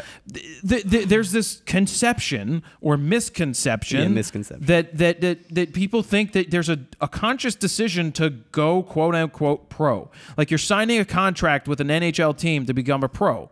You're not. Do they mean like full time when they say GoPro? I don't even think going full time. You don't go full time until you have too many jobs. Do they mean buying a GoPro? I'm not yelling at you, Eric. I'm just saying that to make this leap, the best advice to make the leap from amateur to pro, there is I didn't see myself as one or the other. I'm a photographer. I got the jobs. I don't classify it these days as amateur or pro. If you're getting hired, you're taking photos. It doesn't matter. You don't need to classify it. Does that make sense? What about classifying it to a person that knows nothing about photography? Like, what do you do? I'm a professional photographer. Do you say that, or you just say I'm a photographer? I'm a photographer. I'm just curious. These days, I'm a photographer. Okay. Amongst many other things. Just because people assume that when you say you're just a photographer, I feel like they take you. Well, that's why. Why do you think I put professional on my card as a 14-year-old? Exactly. Because I thought that they would think that meant something. Yeah, I think you could say you're a professional photographer. That's fine. Yeah. You can call yourself whatever you want to call yourself as long as your work backs it up. I just don't think that there's such a thing as a leap and advice that somebody gave me. Nobody gave me advice and said, you're now ready to go from amateur to pro. Yeah, I didn't see it any other way than I want to make money as a photographer. I just assume that he means the leap from, I guess, quitting your daytime job. Don't and going quit your day full-time. job. Yeah. I don't say to anybody, do not quit your day job until you have way too many shoots for way too many months in a row. I agree. Because too many people, like, I get these emails from people and they're like, I just took the leap. I rented a studio and I bought all this gear. And then now I'm waiting. But then you're going to get these emails of like, well, I'm not making it because I shouldn't have left my day job. You shouldn't be Your putting security, out the money to get I don't think you need a studio in this day and age. You can rent places. You don't have to carry that $1,000 or $500 or whatever nut above your head every month that you have to make. You can meet people in the park and shoot. You can rent locations. You can shoot. And I don't think in this day and age it makes you more professional to have a location at this point because a lot of stuff isn't done there anymore. You can do it all on location. It's a tough question to answer. It is a tough question, yeah. but I just don't want you to think I'm yelling at you. I just get out of the mindset from. I know you're asking for advice, the best advice that I had. A lot of the advice I had was that you're not going to make it as a photographer. This is a very tough industry to be in. Who is it that told you that? Tealman's. That's it, Tealman's. He wasn't trying to dissuade me. Maybe he was because you will not. Maybe he was afraid I was going to take his job, but I understood what he was saying. I now understand that he was saying it's very tough to make it in this industry. It is. So have something else to do. I think I've done enough there. Yeah. It's only so much you can do. Stephen Leinhard, what is more important, face-to-face networking or an amazing website to bring people to? Amazing. Well, you could have the best website in the world, but if nobody knows you exist, then you're not getting jobs. Go talk to people. Face-to-face is where it's at. Communication of any style is where it's at. Yeah. You got to make people aware of you. Because if you don't have, it doesn't matter if you have the greatest website in the world. If nobody knows about you, I had this issue. I thought I had great work. Nobody knew about me. I started to make videos on YouTube teaching people. More people know about me today because of that. Yeah. Max Sal, S-A-L-L, Saul, S-A-L-L. How did you convince artists to give you additional access? I asked for it. And I showed them work that made them believe that I was really good at what I was doing and that they should let me in and give me the access. And you still ask for it a lot. I always ask for access. I don't give a crap who it's for. I'll ask for the access. Yeah, you do. And they usually give it to you, but there's still plenty of times where you get turned down. Well, it's like Epson trying to ask for those printers. I don't like getting told no anymore. Do you know how to take pictures? Have you printed before? Have you ever used a camera? Have you Googled me? Have you listened to our music? Brian Zalewski. You often mention that glass is more important. No. He forgot. I mentioned that glass is 5 more times. important than the body of a camera, or whatever. I want to go full frame for a while and had wanted a 5D Mark III for a while. That's a lot of whiles. But instead paid $750 for a 5D Mark II with extra 3 batteries and 3 32 gig SanDisk cards, CF cards, X Pro. Would you say I made a good deal? For $750? I mean, that's a pretty outdated camera at this point. And let me go back a little bit and say that, yeah, for $750 to get a pro camera, okay, it's good for video. Well, better for video than stills. Depends what he's shooting. Terrible too. autofocus system on that camera. Yeah. Terrible ISO on that camera. At some point, gear does matter. At some point, it does matter. I mean, if he's a studio shooter, that's perfect. Possibly. Yes, you're right. The batteries are meaningless because batteries are inexpensive. Cards are meaningless because cards are inexpensive. So inexpensive. You didn't talk about what lenses you bought. The 5D Mark III has dropped into price to just about $2,000. And in a couple months, it'll be even cheaper, probably. It'll be even cheaper when something else comes out. This is how I feel. Cameras go out of date, but buying something that's 5 or 6 years old at this point is not the right decision. I know people are on budgets. That camera's 7 years old now. Is it 7 years old? 2008 it came It's out. probably not the right decision because it's going to limit you and hold you back. Unless you can do amazing things with it, which you can do. I'm not trying to say it's the worst thing in the world. I just personally wouldn't have done it. I would try to get the best camera at that time. I mean, I will say 750 is a decent price for that. It is a decent price. So don't think that you didn't... If, like you said, if you're shooting in the studio, perfectly fine. Yeah. I just know the limitations and just know that sometimes it's going to hold you back. Yeah, if you're a photojournalist, that's probably the worst camera. Yes. It's weird to think that now because like that at That one was the point camera. was Yeah. the That's camera. just how it works. I mean, Yeah, that's, definitely. That's technology. Yeah. Brian Anderson. Mr. Anderson? I had a teacher named I don't Mr. normally use IS/VR on my lenses, but I have heard the term this lens has 4 stops of IS/VR. Exactly what is meant by that? Oh, I love it. What? IS. Oh, so what IS and Or VR VR. and when it says 4 stops means, it means that you can handhold up to 4 stops slower than what you could normally do without the VR or IS on and still get stable images as long as the subject's not moving. No it means you handshake. can handhold it to 4 stops slower. Yep. So if it's 60th of a second that you can normally handhold with, depending on the lens, and not get blur, 30th of a second, 15th of a second, Eighth, it's 1/8 of a second, and then it's 1/4 of a second. Wow. Technically, theoretically, you can I can handhold it 1/4 of a second. You can handhold it. You can handhold it 1/8 of a second with a 14 millimeter I was going to say, it lens. depends what lens, too. Yeah. Ultra wide lenses, you can get away with a lot more. Tighter lenses, like the Nikon makes a 70-200 f4 that's 5 stops. That is unbelievable. I have a sample video that I did where it was off, then That was the on. Porsche, It was right? the Porsche in yellow. Yeah. It was VR on, VR off, just showing me hand holding it, zoomed out at 200 at the closest focus. Was insane. Remember that VR and IS will not hold your subject still. They will keep inanimate objects handheld, nice and frozen. That's For video, it's incredible. For though. video, I've come around to understanding that a 24-105, amazing for Canon, amazing for shooting video for us. Nikon makes a 24-120 f4. Fantastic VR lens for video purposes. Going to be good for photos, but for video purposes, really good. Jonathan pours the deck. What priority mode do you shoot in the most and why? 0 priority modes. I shoot in manual. P mode, professional I shoot mode. in manual. That's why. I left that here because the next question is part of somebody else's that played onto this. Laura Deming. Why are my photos blown out? In camera meter says it's fine and that the plus minus is set at 0. Histogram are too far to the right. Where do I start trying to correct? I have a D7000. Last time this happened, the subject was seagulls on a bright day, ISO 100, and I was using a fast shutter speed to stop motion. Why would the meter say the exposure is right when it's not? Blasphemy. This is one of those misconceptions again, is that this is why I don't shoot aperture priority. You have multiple metering modes in the camera. Generally speaking, you have matrix metering mode, which is taking an average of your scene. If you have a really bright-ass sky and you have a really dark-ass bottom of the scene or somewhere else in the scene, it's going to take the averaged reading and give you 18% gray. Yep. So if you're metering for the sky and a seagull flies by, it's going to be extremely dark. The seagull's not going to be there because you're exposing for the sky. This is why I shoot manual. Because the histogram is telling you that the scene's too bright, but if you don't know how to correct for it, it doesn't really matter if you read the histogram, which is basically what's going on here.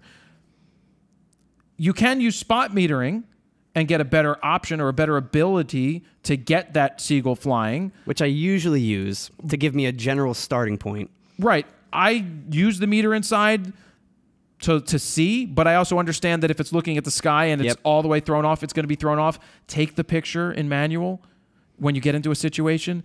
Chimp The screen is there for a reason, in my opinion. Look at it and go, are you close or are you not close? And then from there, you decide one step at a time. Do I change my shutter speed, aperture, or exposure? Get my FroKnowsPhoto guide to getting out of auto. Seriously. You want to understand the exposure triangle and how not to have this happen to you again? Pick up my video guide. I mean, I think for me, metering is still not there. And also dynamic range. When it does get there, then I'll start to rely on the metering mode. But until then, I'm just going to almost take a picture, double check. And with us, you almost kind of know too what settings it's going to be. You start to, and yeah, you get to.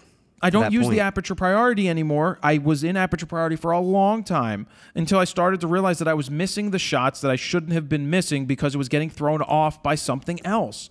And then you realize that the lighting situations don't change very fast. At concerts, they do, but that's when you just start to acknowledge that it got dark. Oh, I need to slow my shutter speed down. Oh, it got bright. I need to speed my shutter up. It's just getting into the mindset that you are smarter than the camera. Shoot in manual. You have the settings. They're not going to change terribly too much, especially if it's a bright day and you're shooting the sky. If there's no clouds in the sky, get your settings right. Yep. And then shoot. And then focus on shooting, damn it. Junior, I'm not yelling. I'm not yelling at you, Miss Denning. Junior Wyatt, do you see podcasting as a valuable tool for photographers? What gear is needed to do so? I think podcasting is fantastic for anybody. If you have something to say, say it. What gear is needed today? I think all the gear that you really need in the world is your phone. You don't even need a microphone. You could just sit here and talk into it if you really, really wanted to. It's true. Because some quality doesn't matter for this stuff. The basic of basic. You have a laptop. You have an iMac. You have any computer has a built-in microphone. You can sit there and record the free software. And even the cheapest laptops have cameras too. And microphones. Akeem J. Casey, help. That's it. Just help. Photography insurance. I contacted Hartford Company about coverage, and although you are covered for theft, they said it would only be if someone was something was broken into to steal your gear. But if you put your bag down at a wedding, for example, and someone walks off with it, in the split second you go to take a picture, it wouldn't be covered.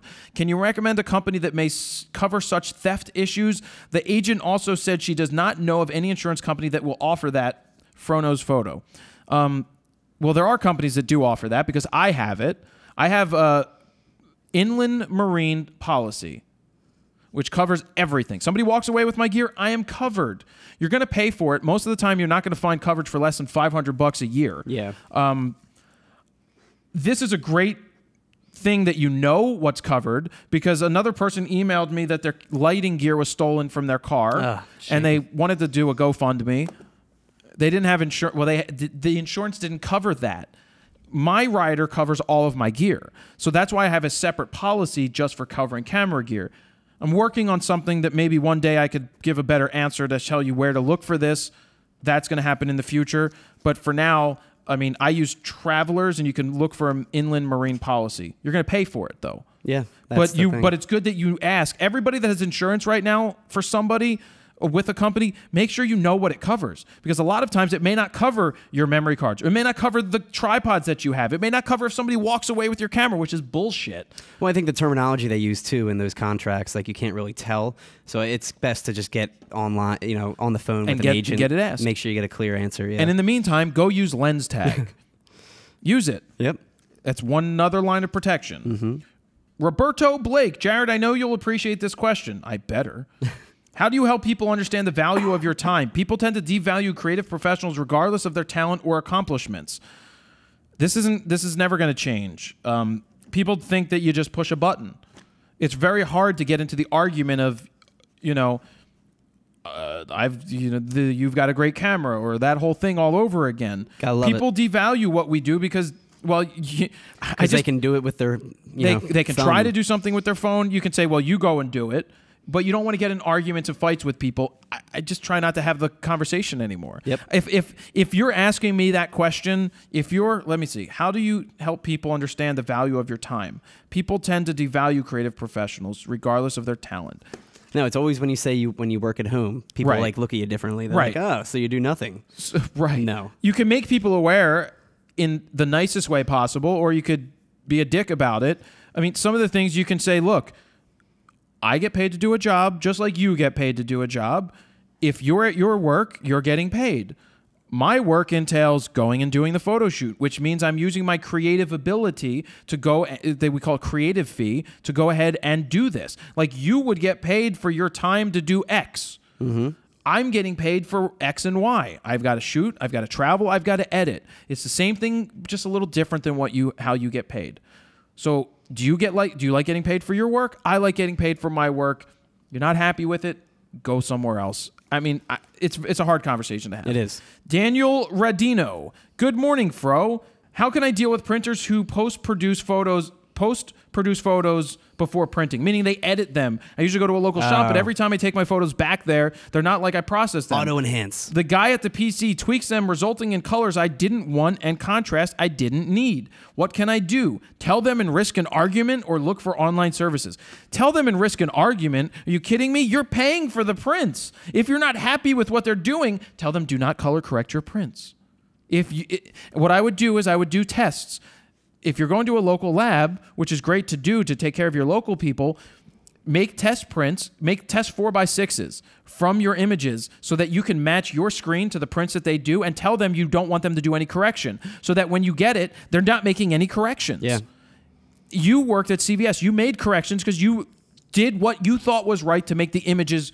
But then I would have certain people that would come in and say, I specifically want nothing, blah, blah. And I'm like, all right, you're paying for it. You have to ask for it. Well, and then I believe like ADORAMA PIX, don't they have like an option to automatically correct, which I think it's automatically turned off. No, it's on. It's on. So you have to make sure you turn it automatically off. I don't let them correct my images. Yeah. Natalie Kobo de Schnorret. After watching the first video you made, the one that had the multiple mistakes and then you never uploaded until recently, what did you do to improve your speech abilities? Was it just the physical aspect you talked about that gave you the confidence, or what the other things you improved in yourself to get to the point you are at now?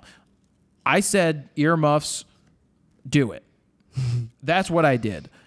I got the confidence from working out. I thought and looked and felt better in front of the camera. And the one things I said was up my level. Don't worry what anybody else is going to think, because I'm the one making the video and they're the one sitting at home afraid to get in front of the camera. So don't allow them to bring me down.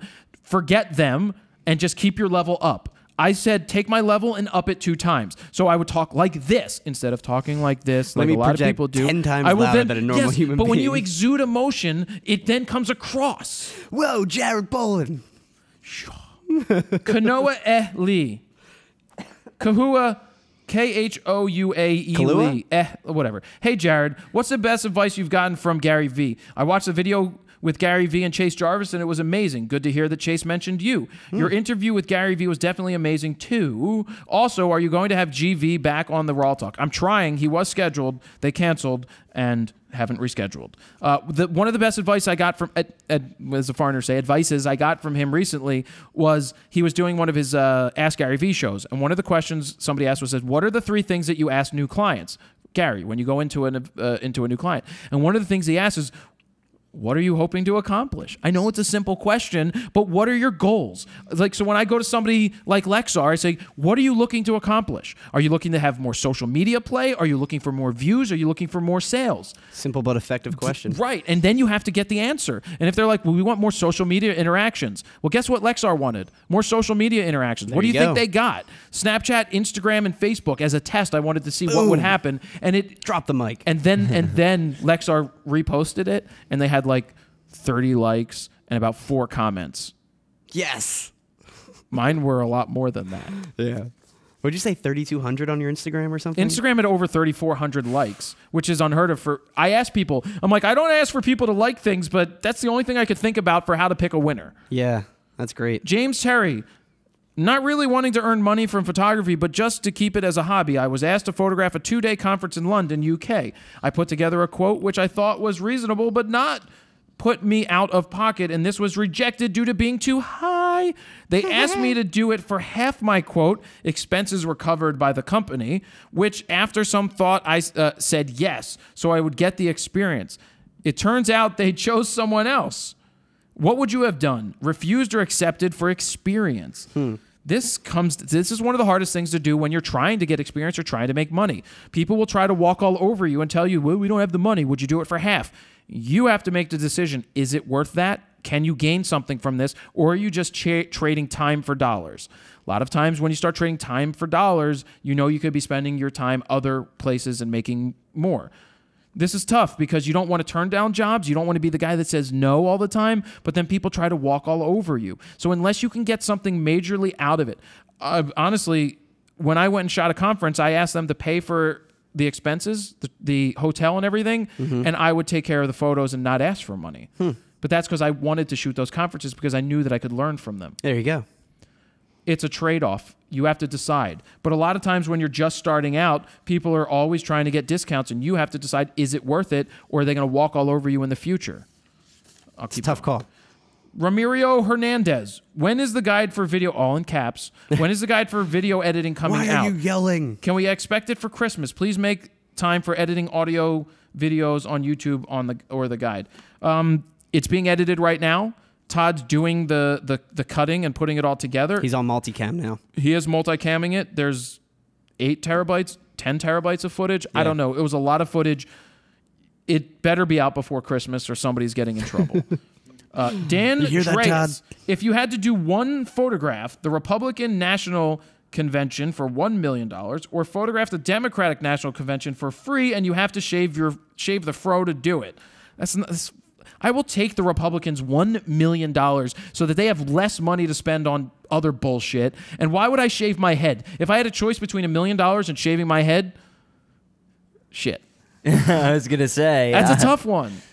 I have to think of what is the brand worth? What is the value of the hair? Hair grows back. Hair does grow back, but within a year and a half, I guess I could have the hair again. I mean, shit, $1 million? $1 million. $1 million? I could do some damage with $1 million. I would reinvest it into business. So I assume you're a Republican, right? No. I'm not a stinking Republican. We're not going to talk. I'm going to lose all my Republican followers. I mean, he is wearing the blue. I mean, yeah, I have so many Republican followers, I'm sure. Lochinver Dennis. I am currently going to school at the Art Institute, and I just got my first job taking pictures of a soccer team, and I wish to make it to freelancing for SI or ESPN. Oof. If you were in my shoes, what's that? If you were in my shoes, that's what you take? I guess what's it take to get there? To possibly change your expectations, and then without beating around the bush, being a freelancer for SI. Yeah. It's maybe not even the most lucrative thing in the world anymore.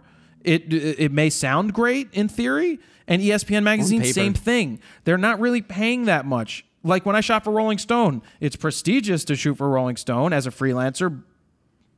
But what do you make, $150, $250? You're better off doing a side. You're better off shooting weddings. Yeah. Well, I'm not trying to tell you not to be a photographer, that you're not going to do this, because Al said that to me all those years ago, and I misunderstood him, and he was the Sports Illustrated shooter. But you have to have realistic expectations today. It's like saying you want to shoot for a newspaper. Well, there's no reason to do that anymore because they're not paying, or they're really not giving jobs. They're just taking iPhones and stuff out there. Yeah. Giving it to reporters. Is that all right? I mean, I'm not trying to dissuade you. You just have to find your way. Do whatever you want. Find your way. Make it happen.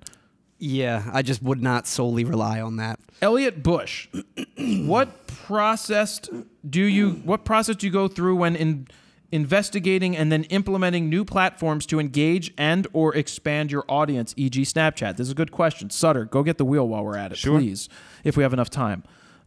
We got time. This is a good question. What process do I go through? I jump on new platforms early because I want to be there to see if they're going to be something of value. If you need to move that, go ahead. Meerkat had some value early. Periscope, I went on one night and it was like 12 people. I'm like, I'm not doing this. I'm not taking the time to do this. Snapchat, I was very late to the game. I didn't jump on that early. I tried to get you on. But not when stories. When stories came around, it still took a while. Yeah. But then I did, and I see the value for Snapchat. Mm-hmm. I see the value in Instagram. Facebook is extremely strong. There's very few companies, very few social networks that come out that are integral to go on. I'm on the major ones. I'm not on Pinterest. I just don't get Pinterest myself. I don't spend the time there. Maybe it would be helpful, but I'm just not there. You have to say, where's your time best spent? On what type of content? Like, should we be doing RAWtalk live? Is that time worth it? Or is it worth it to have 100 people or 200 people watch live? Or is it better to have 20,000 people watch during the week? Well, I definitely think we should be on Google Plus. So I was on Google Plus, and now I'm not because I mean I'm on there, I'm but still it sucks. on there, but I haven't touched it. I will say I still love their photo viewer. When Google Plus was just released, I was like one of the first people that said screwed Facebook, and I fully fledged jumped over to Google Plus, but like not enough people joined me. What was the So big thing for photographers? Everyone I was slowly going over just there. went back to Facebook. And their light box they had for photos. Oh, it it was was great. Great. It's still great. Yeah, well, definitely. Yeah. I have to pick a Compared to Facebook's person to terrible spin. compression. Why don't we pick a person after, and you just pop their name up on the screen? Okay. So I don't take too much time. Okay. We'll just I'll do go. bing. Well, you're right. So it could be it's somebody who asked a question today that got it read. Cool. On the Wheel of Fro. Hey, look, it's on VideoBlocks right now. You can go to videoblocks.com/go/fro to get your free trial. 7 days, I believe it is, of VideoBlocks. Did you use VideoBlocks in the NAB coverage? Yep. And a lot of audio blocks too. Right, and we have to thank them for being the sponsor of the of the NAB show. That was them. We've got Squarespace. Go to squarespace.com/fro to get your 14-day free trial. No credit card needed. I use it. Get 10% off when you use the code FRO. I think you're going to love it if you don't have a website or if you're thinking of switching to something that's easy, it's affordable, go and get it. Black Rapid, you know what that is. We've got Rode microphones. Thank you, Rode, for being a main sponsor for the last almost 2 years. We use Rode broadcasters here. We love the way that they sound. Yeah. There's Rode podcasters for your computer. There's the shotgun mics that people use as well. We've got the Spin Again as well as the What is it? the DJI the Atomos Ninja 2, which now you can get as a bare bones option for $395. If it lands on that, you win it. ADORAMA PIX. If it lands on ADORAMA PIX today, you get this code. You get this hand-printed sign. Wait, I already made this code. PXFRO35MD to get 35% off your photo books until Meow. May 15th, actually May 16th. But use that code. ADORAMA PIX will give something free. Fro, if you land on the Fro prize, you get a Fro prize. Think Tank Photo just celebrated their 10th anniversary. Wow. You get a Think Tank photo bag. AudioBlocks, audioblocks.com/go/fro. I just used AudioBlocks for that pizza page turning video, which I have to post because I just wanted to post, like, it's me turning the page of the book because people wanted to see it. I had to find music. I'm going to make a video for AudioBlocks about how I found the music. Pizza music. I did. That did. It had one song that was like heavy metal. Nice. Squarespace again. Lightroom, you get a free Creative Cloud for the year photo bundle. Yeah. Rode microphone again. ? Anything on the wheel but the main prize. Borrow lenses, $250 in credit. Plastic printers if you want to get some cards printed up. It's time to spin the wheel, Sutter, and stuff like that. And I'm gonna.